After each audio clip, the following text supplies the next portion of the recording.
Hello everyone, कैसे हैं आप सब लोग। लव फॉर गार्डनिंग में आप लोगों का बहुत बहुत स्वागत है। तो हमारा आज का जो टॉपिक है वो जेड प्लांट से रिलेटेड है। ये प्लांट बहुत ही प्यारा लगता है और काफ़ी बुशी भी होता है और इजी टू ग्रो प्लांट है। कोई भी इसे बहुत ही आसानी से अपने घर में ग्रो कर सकता है। खासकर जो बिगनर्स होते हैं, जिनको गार्डनिंग के बारे में ज़्यादा नॉलेज नहीं होती है, उनके लिए तो ये बहुत ही इजी टू ग्रो प्लांट है। तो अगर वो स्टार्ट करना चाहते हैं प्लांट्स वगैरह लगाना, तो आप सबसे पहले इसी प्लांट को लेके आइए, क्योंकि ये बहुत ही आसानी से लग जाता है और इसमें बहुत ज़्यादा आपको मेंटेनेंस की भी ज़रूरत नहीं पड़ती है। तो इसको बुशी कैसे बनाना है, इसको फर्टिलाइज़र कौन सा देना है, इसकी सनलाइट के बारे में, इसकी कटिंग को कैसे ग्रो किया जाता है, इस सभी चीज़ों से रिलेटेड आज मैं आपसे बातें करने वाली हूँ। तो बने रहिएगा मेरे साथ इस वीडियो में। तो सबसे पहले हम बात कर लेते हैं कि ये जो प्लांट होता है इसको बुशी कैसे बनाना है। तो इसको बुशी बनाने के लिए आपको मैं पहले बताना चाहूँगी कि ये मेरे पास 1 साल से है और ये बहुत ही पतली सी स्टेम थी जब मैं इसे लेके आई थी। तो पिछले साल जब मैंने इसे ख़रीदा था तो ये मुझे 50 रुपीज़ में मिला था और कटिंग के थ्रू ही मैंने इस प्लांट को देखिए कितना घना बना लिया है। तो ये देखिए मैं आपको दिखाती हूँ। यहाँ पे देखिए ये जो स्टेम आप देख रहे हैं ना, इसको मैंने कट किया था और कट करने के बाद फिर देखिए यहाँ से कितनी सारी मल्टीपल ब्रांचेस निकली हैं। तो यही मैं आपको बताना चाहती हूँ कि प्लांट की प्रूनिंग को बराबर करते रहिए और खासकर जब उसका ग्रोइंग पीरियड हो तो करना चाहिए। तो आप फरवरी से जैसे फरवरी का जो एंड होता है और सितंबर तक आप प्लांट की खूब कटिंग करिए, कोई प्रॉब्लम नहीं है। प्लांट बहुत तेज़ी से ग्रो करेगा और मल्टीपल ब्रांचेस भी निकालेगा। तो मैं क्या करती हूँ, मैं जब भी कोई ब्रांच को कट करती हूँ ना, तो मैं उसको फिर डायरेक्ट सॉइल में लगा देती हूँ। इससे क्या होता है, फिर नई नई ब्रांचेस निकलती हैं और उसमें भी काफ़ी अच्छी ग्रोथ होती है। तो मैं किस तरीके से करती हूँ वो मैं आपको दिखा देती हूँ। जैसे मैंने देखिए आपके सामने ही स्टेम को कट किया था और अब मैं सॉइल में एक छोटा सा होल बना रही हूँ और थोड़ा गहरा, और फिर उसके बाद मैं इस कटी हुई स्टेम को इसी में लगा दूंगी और लगाने के बाद इसे चारों तरफ मिट्टी से कवर कर देंगे। उसके बाद बस इतना बहुत है, अब आपको और कुछ करने की ज़रूरत नहीं है। इसी तरीके से मैं दूसरी कटिंग भी लगा दूंगी। तो जब भी मैं प्लांट की कटिंग प्रूनिंग करती हूँ ना, तो कोई मुझे स्टेम इस तरह से दिखती है तो मैं उसको डायरेक्ट सॉइल में लगा देती हूँ। और यही रीज़न है कि आप देखिए कितनी मल्टीपल ब्रांचेस मेरे प्लांट में निकली हुई हैं। तो ये प्लांट को आप कोई भी शेप दे सकते हैं, जैसे जिस तरह से इसकी ग्रोथ बहुत तेज़ी से होती है तो लोग इसको जैसे पीकॉक का शेप देते हैं, फाउंटेन का शेप भी दे देते हैं। तो अगर आप लोग भी चाहते हैं तो कोई शेप आप दे सकते हैं अपने प्लांट को, पर हाँ उसके लिए टाइम लगता है। आपको 2 से 3 साल अपने प्लांट को देने पड़ेंगे किसी भी एक अच्छी शेप में लाने के लिए। तो सबसे पहले हमें अपने प्लांट को बुशी बनाना होगा, उसके बाद ही हम अपने प्लांट को कोई शेप दे सकते हैं।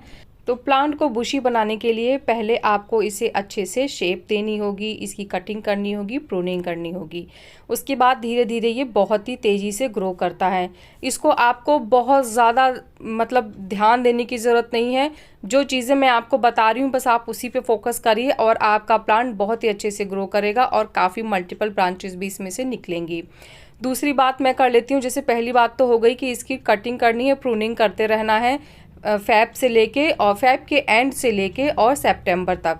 उसके बाद अब हम ज़रा बात कर लेते हैं इस प्लांट में। जिस तरह से ये देखिए येलो लीव्स होती हैं, तो येलो लीव्स क्यों होती हैं, इसके भी 2 रीज़न हैं। सबसे पहला रीज़न तो ये है कि अगर आप ओवर वाटर कर रहे हैं प्लांट को तो फिर इसकी लीव्स येलो होनी स्टार्ट हो जाती हैं। दूसरा रीज़न क्या हो सकता है कि आपने इसे सनलाइट में नहीं रखा है। तो सनलाइट के बारे में भी मैं आगे बात करूंगी आपसे, लेकिन हाँ अगर आपके प्लांट की जो लीव है वो येलो हो रही है तो यही 2 रीज़न हो सकते हैं।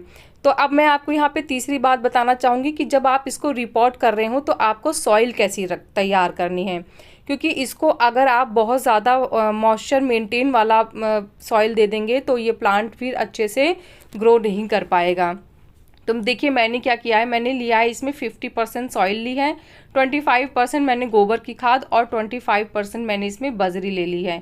तो आप बलुई मिट्टी, रेत वाली मिट्टी जो होती है वो भी ले सकते हैं, और अगर आपकी मिट्टी में रेत नहीं है तो आप अलग से भी मिला सकते हैं।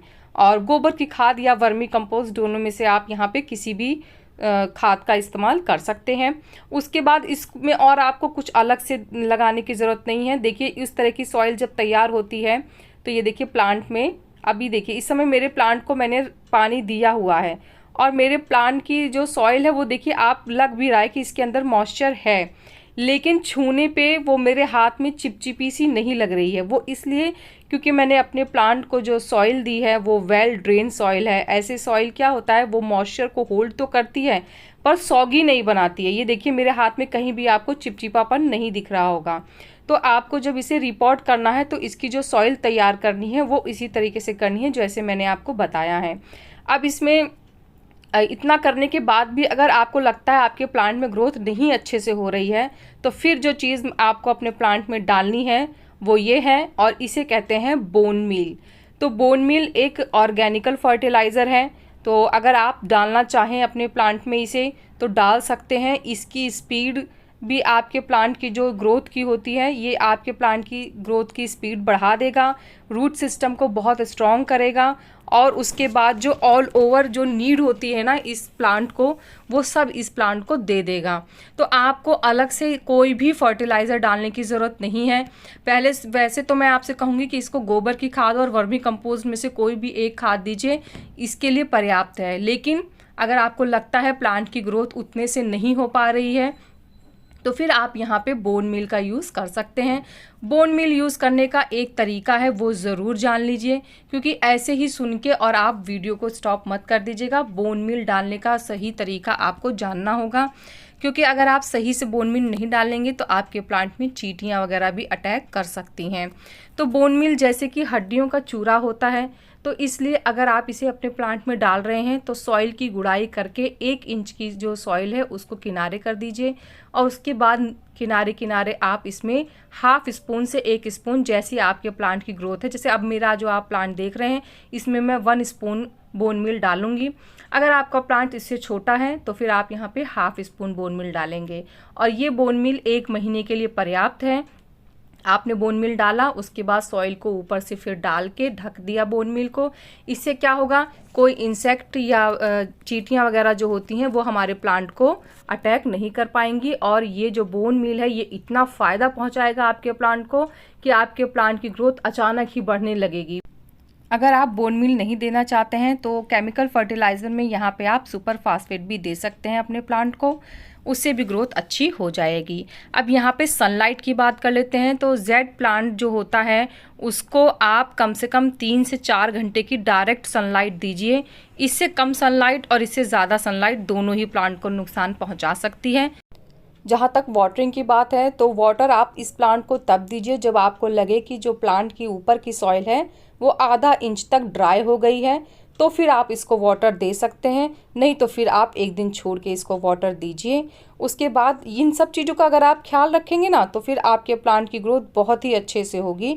तो हमें वाटरिंग का ध्यान रखना है, सनलाइट का ध्यान रखना है, प्लांट की प्रूनिंग करते रहना है, और उसमें वर्मी कंपोस्ट के साथ साथ आप हाफ से 1 स्पून बोन मील डाल सकते हैं। तो ये 4 चीज़ों का अगर आप ध्यान रखेंगे तो आपके प्लांट की ग्रोथ बहुत ही अच्छे से होगी।